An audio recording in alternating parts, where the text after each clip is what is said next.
I'm Samuel, and this is the Not-So-Magnetic Puzzle. Now this came about from a question from Oskar van Deventer, asking what's the smallest number of repelling magnets that you could put in the Soma puzzle, such that there's only one solution.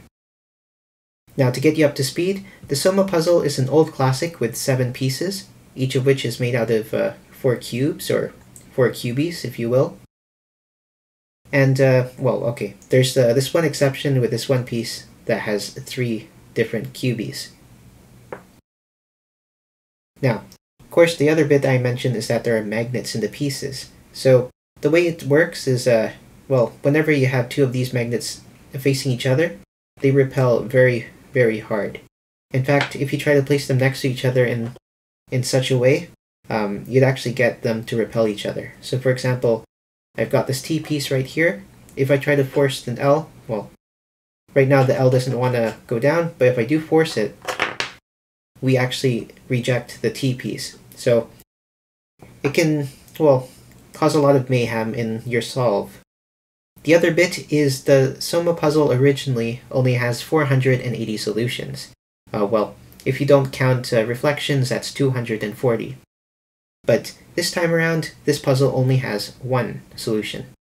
So it's going to be very difficult to randomly find the solution. You're going to have to be very systematic with it, and possibly also patient. Nonetheless, we can try our best to blindly find a solution, and actually it looks like I'm making some sort of progress here. I can drop that in there like so. Okay, so I can get this here. Alright, this piece always takes up 2 levels, and I need to rethink how I did this. And it's quite tricky. I don't see that many other solutions, actually. So, just for the main puzzle, it's already pretty difficult unless you know one of the solutions. Now this is actually a re-upload. I thought with the program I created, there's exactly 24 magnets needed to make the Soma puzzle. Actually, I was able to get it down to 20. More on that later. But I'm going to solve this Soma puzzle, I'll solve it, using the old method, the old solution. It's not going to be accurate this time because the magnet selections is different. But let's see what we get. So if I go ahead and drop them in like so, oh, they start to repel. So I'm going to hold down the pieces to ensure they don't fly off. Like so. Oh, okay. Like this. And the reason why I'm forcing this solution even though I know it's wrong is because I actually also added this time around a couple of what looks like U-magnets with some weird shapes to it. Well, actually these are meant to be braces that you could put on the puzzle. So even if you don't know the actual solution for the puzzle, you can go ahead and try to lock it down so that you could set them aside on the table for display or for future use. I guess while we're here, it's also nice to note that the correct solution has magnets that are on the outside as well, or at least 1 magnet. This is not the solution, however. If you want to see the solution, well, stick around because I'm about to show you. If not, do click on the timestamp in the description, or you can jump to it in this video. So, take your pick, because I'm going to start the solution in 3, 2, 1, now. Alright, so first you're going to grab the T piece. And the unique magnet that you want to look for is this one right here. That's got to be right there, and you can drop it like this at the front of the tray, like so. Next you want to grab the B piece. Then you want to look for the ends here, and one of them has a magnet. You want that magnet to be on top, pointed upwards, and you'll be able to place it like so in the tray. Next up you want to grab the L piece, and this one is not very arbitrary. You just want to grab this and place it on like so. Next up we're going to grab the Z piece that looks like this, and you want to look around and see which cubie has a magnet on this side, like so. You want that to be on the top, like this, and you can just drop it into the puzzle, like so. Next up, you want to grab the V piece, and you want to look right here for the magnet in the middle cubie. So you want that magnet to actually be at the back of the puzzle. So right now you see it here. We're going to turn it around, and then you want to place it like this on the puzzle. Next, we're going to grab the A piece. This one only has one magnet, and this one's a little difficult to show where to place it. So you want it to be like this, and then you want to slowly turn it into here like this, and it should sit nicely. Next up, we have the P piece, or the Y piece, and you want to look on the inside. There's going to be only one magnet on the inside, and that would be this one right here. So you want this cubie to actually be at the bottom, like so. Then you should be able to insert it in the last remaining spot in the puzzle. And of course, you don't need it, but you can also put these little braces on top to store them. And there you go. That is the solved, not so magnetic puzzle. Now, I did come across some issues with the development of the puzzle. I made a couple of small little cubies because, as you might know, I like making my puzzles small. But I came across this issue. So first off, say that you have two magnets, they should repel, which of course they do. And the next bit is if you have a magnet and no magnet, they don't repel. In fact, they attract each other. But that should hint as to the next problem. If you actually have two faces that don't have magnets, well, for some reason, they actually repel. They don't want to face each other. And then they correct themselves.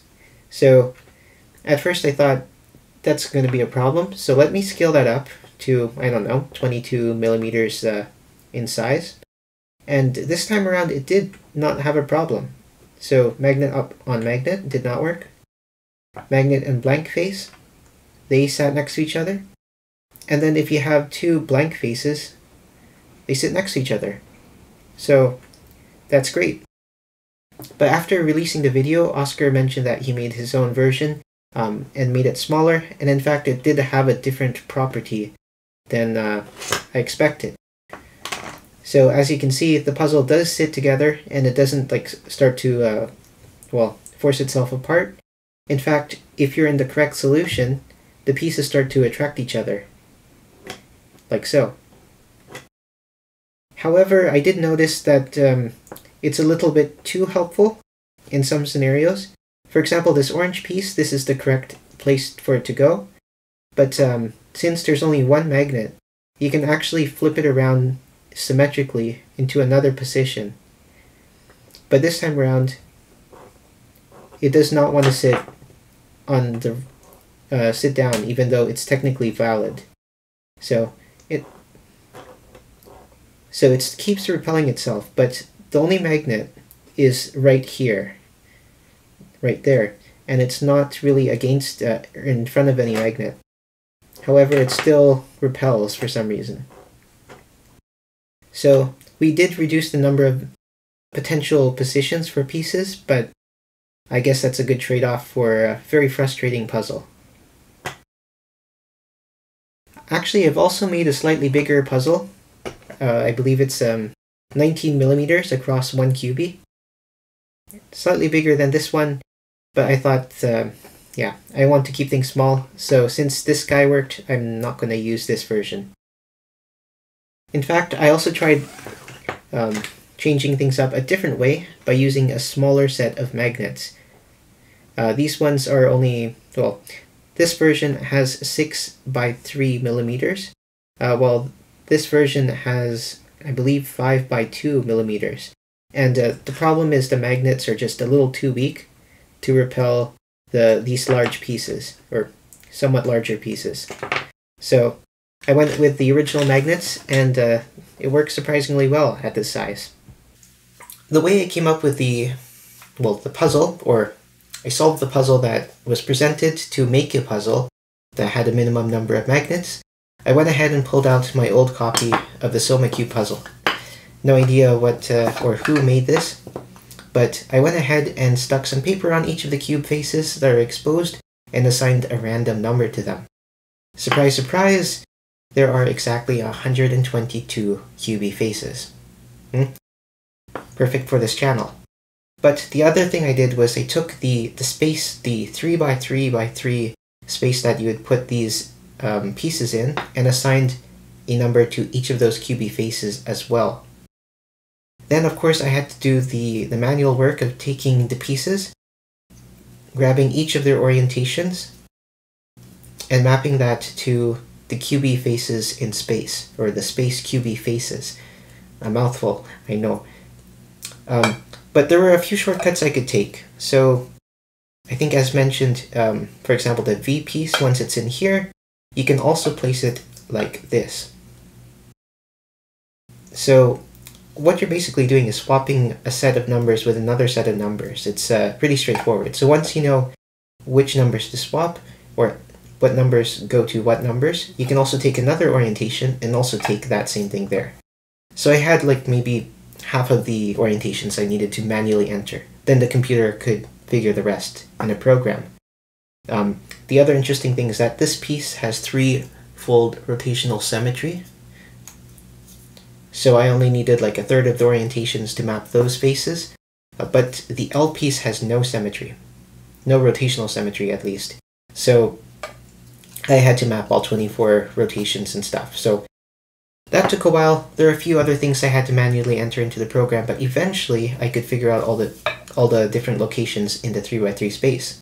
In fact, once you get an orientation, I could also very quickly and easily figure out all the different places that this piece could fit into that space. So I took that, and then the next bit was, of course, how do I actually find a puzzle? How do I pick the magnets, or where to put the magnets?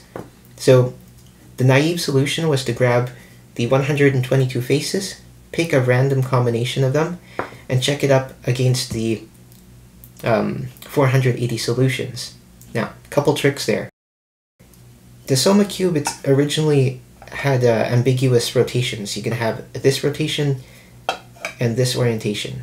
The problem was that now that each of the faces have a unique number, you have to consider each of those rotations as well. So in fact, when you multiply everything out, you don't have 480 solutions to check, you have 46,080 solutions to check. For a program, though, that number was small enough to not be too much of a problem.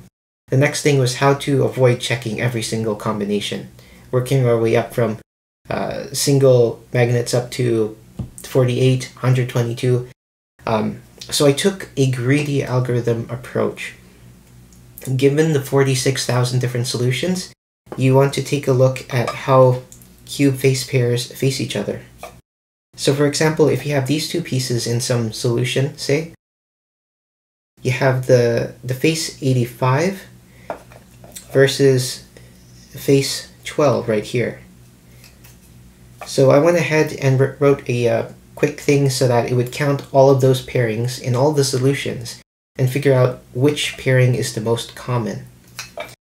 So for example, say that this pairing 85 and 12 was the most common. If I were to then place a couple of magnets on each of them, all those solutions now become invalid with the not-so-magnetic puzzle. The next thing, of course, is to figure out what's the next common pairing to block out more solutions so that there are fewer possible actual valid solutions. That's a naive question. Actually, if you take a pairing and you add another pairing, you're not creating two pairings. You're actually including all those possible pairings among the 4 different faces. There's some restrictions because this face will never face this face, but yes, the computer would then have to do that same thing. I made that mistake.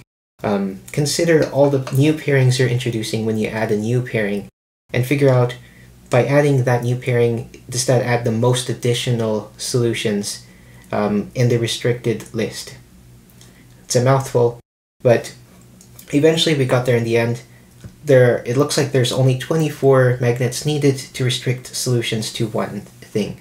And of course I double-checked with a separate program to make sure there's only, well, written by me, to make sure that this is the only solution.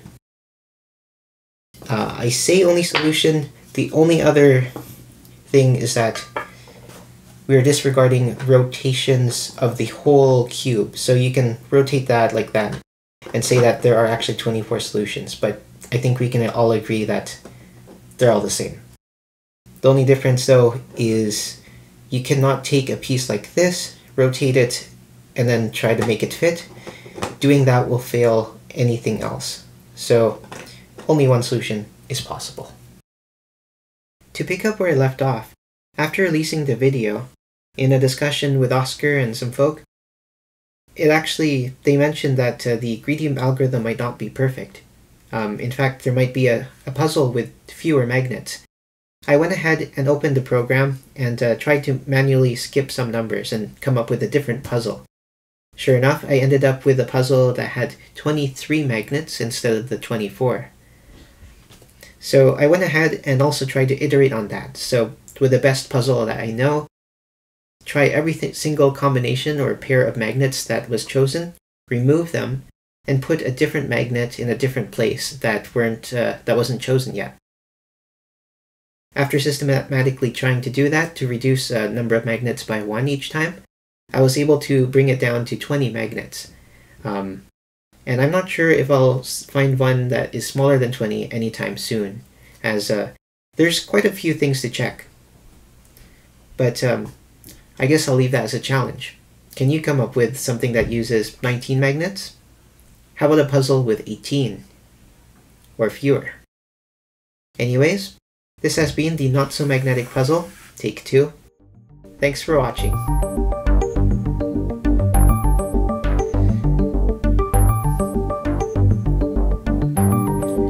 Yes.